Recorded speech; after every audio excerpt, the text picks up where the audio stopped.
Alright, so in the previous tutorial, what we did is I just kind of explained what all the different things were, and now what I'm going to do is we're just going to real quickly just go through what each little thing is. We're actually going to like just do them. They're not going to be anything important. It's best if you basically follow along with this, because that way you can kind of just see it and just do it. Just play around with it. We're throwing it away. It doesn't matter anyway. So the idea is just to try it out, okay? So first things first, let's just start up on the top here. What we can do, so you have your picture. Your picture is probably locked. It'll be locked by default. Whenever you open up a picture, that's just how it starts off. So what you're going to want to do is just double click on it. Not layer because the layer is locked. Yeah, I know. Well, double click on it and it'll ask you to rename it. Just rename it. If not, you can just click on that lock and that lock will, and now we can do stuff with it. If it's locked, you can't do anything to it. So anyway, boom, there you go. So right off the bat, let's just go up here and we could do a couple things. So if you look underneath edit, the ones that are kind of matter to you are basically like the transform and free transform. It's also just control T. But basically, if you do that, so you can control T or do that, you can basically scale it. If you hold shift, it will let you freeform scale it. Okay? And this is also kind of fun. If you hold control or command on a Mac, it will let you grab just one corner and fart around with it. So, boop, I'm just going to go ahead and hit control Z to undo, or command Z if it's you. That's what you can do there. And there's also other specific ones. So if you want to scale, rotate, or whatever, it will only do those one things. Or if you want to rotate. Now that's going to rotate just the picture. Let me do this. Edit, transform, rotate 90 degrees clockwise. It's going to rotate the layer, basically, not the entire image. Okay? So that's, just be aware that's what it's doing. Okay, so let's go underneath image. And you can kind of do similar things. So you can do image size. So if you click on image size, I like this for two reasons. One is it will show what the resolution. It's only that high, but it was higher than that. That doesn't seem right. It'll give you the actual resolution, and then on top of it, you can actually like up it if you want. So you can like, I can change this to percentage, let's say, and let's make it twice as big, 200%. Boom! It's gonna make the picture twice as big. Now it's not gonna look like it did, but basically it just means there's more pixels. But generally speaking, do not scale your pictures. That's it's not usually a good idea.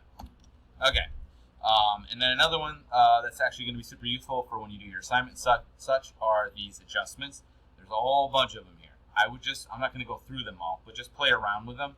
They are pretty self-explanatory, like brightness and contrast, obviously, like hue saturation. So hue and saturation is just you can shift it by color. So if I do hue saturation, you can see I can shift the color range here. If you click on colorize, it doesn't even like more so, it'll tint the whole picture. And you can adjust, like make it super saturated, right? Or lightness, darkness, cancel. But try playing around with these. They're pretty fun. Like desaturate will take the color out. Okay, so that will do it to the entirety of the picture. Layer, don't worry about layer for now. We're not really gonna do anything with it. Honestly, I don't think I really use it that much, because I can do most of what's in there by just right-clicking. So type, I'm also not worried about. Select, we'll use in a second when we actually start selecting things. So for now, that's not, well, actually, we'll use one thing. So let's say I want to change the color of his skin. So because obviously he's just like whiter than a white sheet of paper. I'm mean to my kids. I can go down to color range. Okay, so this is one of the things you can do. And then what it'll do is you can click and it'll say sampled colors. So what it's doing is using my foreground color. So if I click on the tie, for instance, and I can adjust this fuzziness, that's basically a threshold of how much it's trying to find that color. So if you go really low, it's only going to find like, it has to be exactly that color.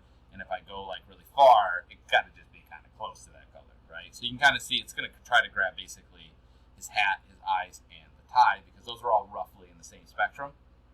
But it does it based off of this. Or if I actually choose skin tones, it's going to look for skin tones specifically, and then you can do that. And then when I have that selection, I can actually go to like image adjustments, and then I can actually adjust these things here, right? So for instance, I could try to do, let's say color balance, right? And then I could balance out, some of these things here and basically try to adjust them. So he's pretty blue. So I'm going to try and adjust him, give him a little bit more. And I can go to each one of these. I don't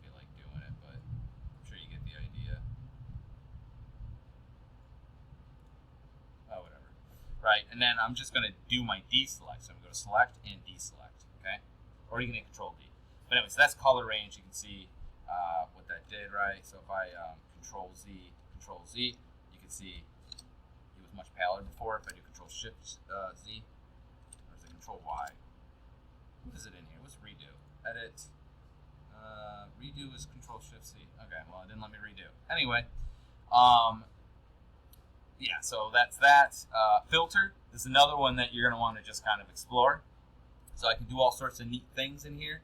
I can blur him. I could distort it. Distorting's pretty fun. Pixelate it, so like make it halftone, so it looks like a. Let's do that. So it'll look kind of comic booky. You know what I mean?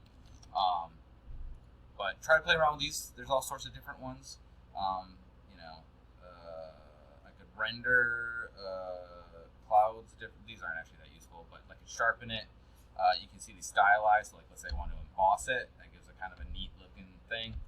All right. Another one that's going to be kind of fun too if you want to play around with it is liquify. This is particularly good for farting around. So you see it's got this little push thing. Basically what you can do to make the brush bigger and smaller is the bracket keys to the right of the P. It looks like two little brackets.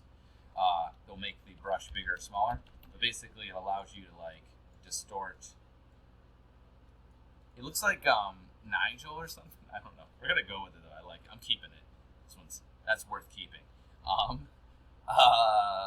Yeah. So and the rest of it you don't really need to worry about. Okay. So play around with those. Try to explore those. You can pause it if you want and play around with them right now. I don't really care. When you go to do your creative part of your assignment, just play around with them and see what you get, okay? Most of the time it's going to be good to use them in conjunction with the tools. So, like, I could use this, lasso tool and be like, I just want to grab, like, just his face. So I could grab, like, just his face, like so. Right, and then just do image adjustments and do like invert, and that will invert his head. See what I'm saying? Which looks pretty amazing. Let's undo that. Okay, Control D. All right, so a lot of times it'll be better to do in conjunction with these select tools that are over here, and we'll cover those in a second. Okay, so next we have is the move tool. So basically, if you click, you can move it. Now, right now, this is one whole picture, but if I had another layer, so I just click this little plus to add a layer, and I'm just going to draw, let's do this. I'm just going to give him a tattoo, because babies should have tattoos, I'm pretty sure. Okay, and I'm just going to make this a little bit smaller, so I'm going to grab the brush, I click on this to change the color right here, you can adjust the hue here, and then you adjust the brightness and intensity here. And then I can change the brush style here. See, there's all sorts of different ones. I'm just going to go hard round. And then I'll turn that off for now. And then the bracket keys, again, will make it bigger or smaller. You can also do it over here if you want to use this size. Hardness is the blurriness. So this one's hardness is all the way off, and this one's hardness is all the way up. Okay, so I'm just going to draw a little tattoo, right? Like that. And I'm just going to hit X. That'll switch between my background and foreground color, or you can click this. It's the same thing. And I'm just going to get a little closer. So Control plus and minus is zoom in and zoom out. Control minus, Control plus. Again, whenever you say Control, it can also be Command if it's a Mac. So it's Command plus, Command minus. All right. So I'm just going to go ahead and write Mom, because he doesn't like me anyway. I wonder why. Okay. So now he's got this mom tattoo, right? But if you look, it's on that layer. If I hit this eyeball, turns that layer on and off, okay? But I can use this now and be like, oh, I don't want it on that arm. I want it on this arm, or like I want it on this boobie, right? So whatever, we'll put it on this arm. So that's how the move tool will be a little bit more useful, okay? Underneath it is the artboard. We're not going to use that anyway. Next, we have the Marquee tool, the rectangular Marquee tool, the elliptical Marquee tool, and so on and so forth. So the rectangle basically lets you grab a section, and then I could do something like Control X. Sorry, saying it's empty because I'm not in the picture. I could do Control X, and it will cut that, and then I can hit Control V to paste, right? And then hit V to move that layer around. But we'll undo all that. Let's probably not going to be super, and then Control D, like dead dog, to unselect, or just go to select, unselect, or deselect. So, and then there's also one for elliptical. We're going to cover all these like in depth. I'm just really blowing through them really fast, so I'm sorry if I'm talking quick, but I'm trying to cover as much material as possible and not make this video like a million hours long, because I'm sure you probably want other things to do other than listen to me all day. Okay, so the lasso tool basically is like, it allows you to draw them, so I can draw around a selection, and then that will be my selection. So again, if I delete that section, it will get rid of it. And there's other ones underneath it, like polygonal. So with polygonal, you click, click, click, click, click, and then when you're done, you double click, and that will be the selection. Okay. And then underneath that one is magnetic. The magnetic's honestly the best one. So what that'll do is it'll look for an edge. So I'm going to start at the edge of his arm here. If I click here, and I only click once, and I'm just dragging it up around his edge, see how it's automatically finding it? It's automatically finding the edge. Now I can click, and if I accidentally go to a spot I don't like, I can hit backspace, backspace, backspace, backspace, backspace, and I can double click, and then it'll make that the selection. Okay, so that's magnetic. Next we have the object selection tool, quick selection tool, and magic wand tool. Basically, they all kind of do similar stuff. Well, the object select's a little bit different. That one's new. It's kind of neat. But quick selection tool, what it'll do is it'll look for alike things. It'll bleed to the edge and make that the selection. So you can see how it's grabbing his arm here. And if I want to, like, say, grab the tie here, you see it grabbed too much, right? It bled into this. If I hold the Alt, to see the little plus on there will turn into a minus, and that'll do a deselect of it as I'm drawing with it. I just hold Alt down. Okay. But basically, it's almost like it'll bleed to the edge of whatever you're clicking on, and it tries to find that. Okay. The other ones do a similar thing, but in a different way. And for the sake of time, I'm not going to go over it. Okay. Next one is the crop tool, which is something you're going to use every single time. I don't really care right now, but basically what it allows you to do is it allows you to draw an area. So, like, let's say like this, and I don't need the bottom of it, let's say. So go like that, and then I hit enter. And basically it cuts everything out but what's in there. So the rest of that picture is gone. This is now my new picture. That's what the crop tool does.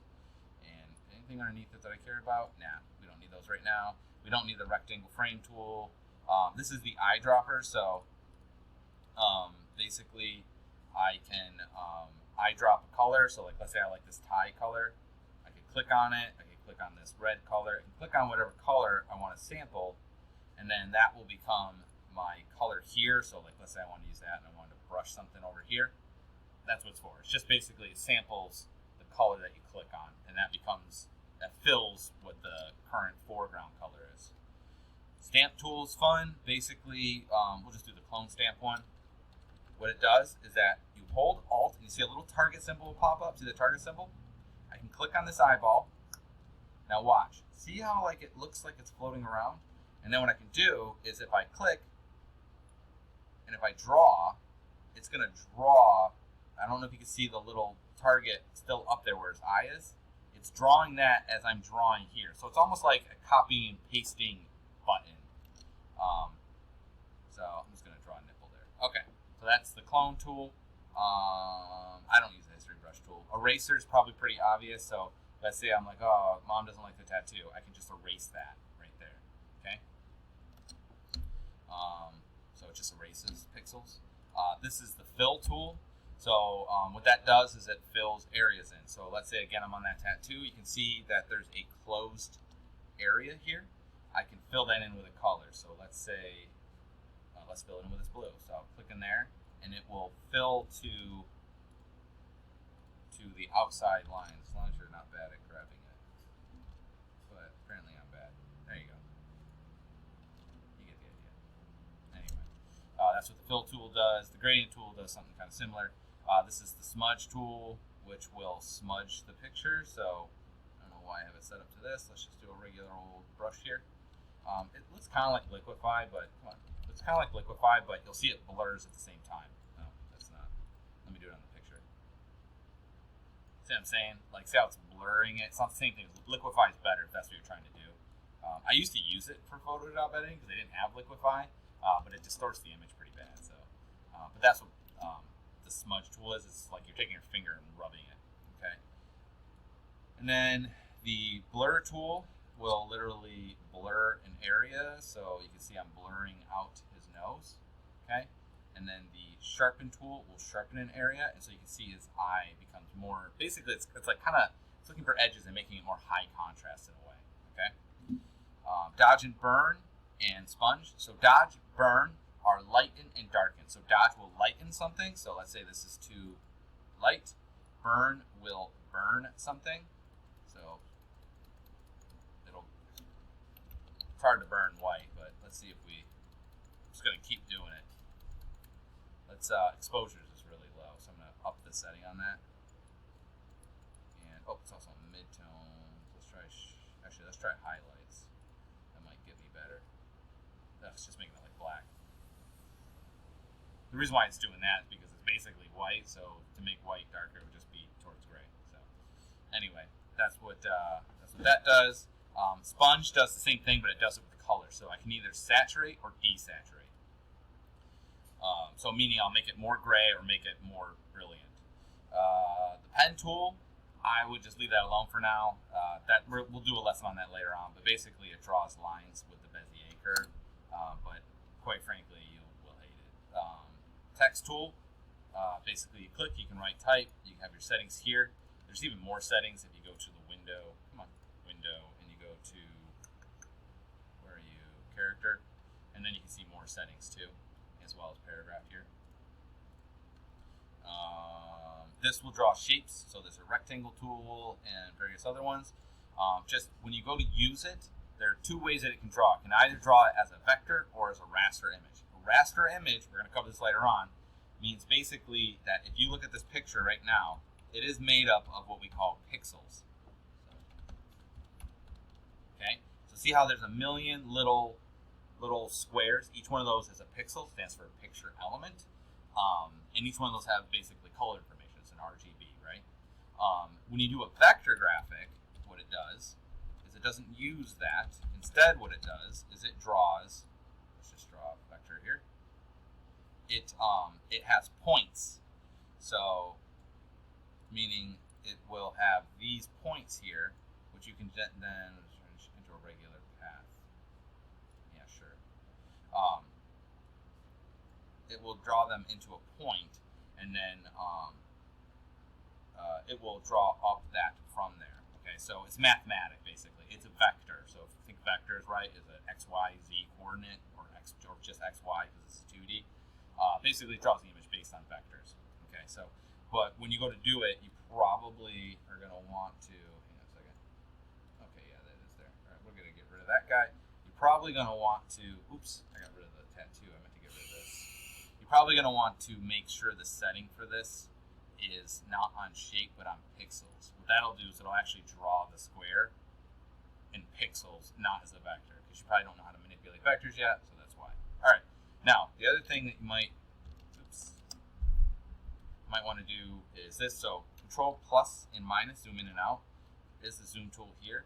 If you hold spacebar, that's the hand tool. I might call it a pan tool, I don't remember, but basically hold spacebar, click and drag, and it's like you're pulling it. Okay, that's also right here, but it's not really super useful. I don't really use it that much. Okay, yeah, and then over here basically are your layers. So you can just create a layer. If you want to get rid of a layer, you can just click on it and hit delete. You can also drag it onto a new layer, okay? And you can have it selected and hit the little trash can. That will also delete it. Or you can right-click over the layer and you can do duplicate. Where's duplicate layer? Where are you at with the baseball bat? Let's try that again. Maybe because there's nothing in it. Let's try this one. There it is, duplicate layer. So you can duplicate the layer. So if you want to duplicate one, or you can click and drag it, and then I'll make a duplicate of it. Yeah, or you can just make new blank layers and draw stuff on them, whatever you want to do. All right. So what I want you to do is just explore it. That's that's as quick of a overview as I can make. That's roughly 20 minutes. I'm pretty happy with that. I just don't want to make these take too long. So play around with it. Just literally explore it. You don't have to go too much exploring it right now because honestly, just when you do the creative image part of the assignment, explore a thing. Just try a bunch of things. I don't really care what you do. I just want you to make it, I just want you to explore and kind of learn, and then maybe remember oh, that was a neat effect. You might be able to use that later. The idea is just to feel more comfortable using it. And you might get stuck, and if you get stuck, that's fine. If you run any issues, just let me know, and I will do my best to try and help you out. All right? So other than that, good luck.